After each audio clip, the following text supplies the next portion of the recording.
சரியா 1955ஆம் ஆண்டு மே மாதத்துல திமுக தேர்தலில் போட்டியிடலாமா வேணாமா அப்படின்னு திருச்சி மண்ணுல ஒரு வாக்கெடுப்பு நடத்தினாரு பேரறிஞர் அண்ணா அவர்கள். 56,942 பேர் போட்டியிடலாம் அப்படின்னும் வெறும் 4,203 பேர் போட்டியிட வேணாம் அப்படின்னு வாக்கு செலுத்தினாங்க. அதற்கேற்பவே தேர்தலில் பங்கெடுத்து 1957ஆம் ஆண்டு 14% வாக்குகள், மொத்தம் 15 எம்எல்ஏக்கள், கிட்டத்தட்ட 16 லட்சம் வாக்குகளை திமுக அறுவடை செய்தது. திமுக தோன்றிய உடனே பார்த்தோம்னா அந்த முதல் ஆண்டிலேயே எல்லா பக்கமும் கிளைகளை அதிக அளவுல கட்டினாரு. கிட்டத்தட்ட ஓராண்டுக்கு 2035 பொதுக்கூட்டங்கள்ல போய் பேசினாரு பேரறிஞர் அண்ணா அவர்கள்.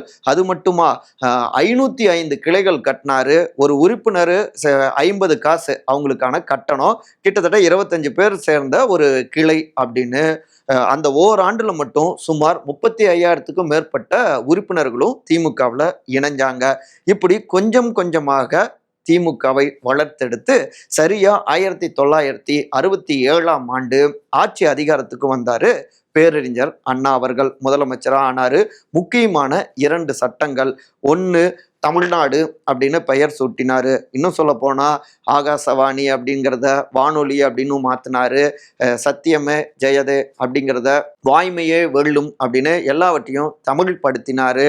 இன்னொரு பக்கம் சுயமரியாதை திருமணம் அந்த விஷயத்த சட்டமாக்குனாரு, செல்லும் அப்படின்னு சொன்னாரு. இதன் தொடர்ச்சியாகவே 2 படி லட்சியம் 1 படி நிச்சயம் அப்படின்னு ஏழை எளிய மக்களுக்கு அரிசி கொடுக்கக்கூடிய அந்த திட்டத்தையும் தொடங்கினாரு.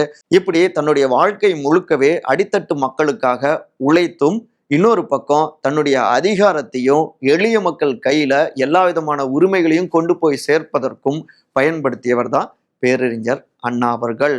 செப்டம்பர் 15, 2025ஆம் ஆண்டு இது பேரறிஞர் அண்ணா அவர்களுடைய 117வது பிறந்த நாள்.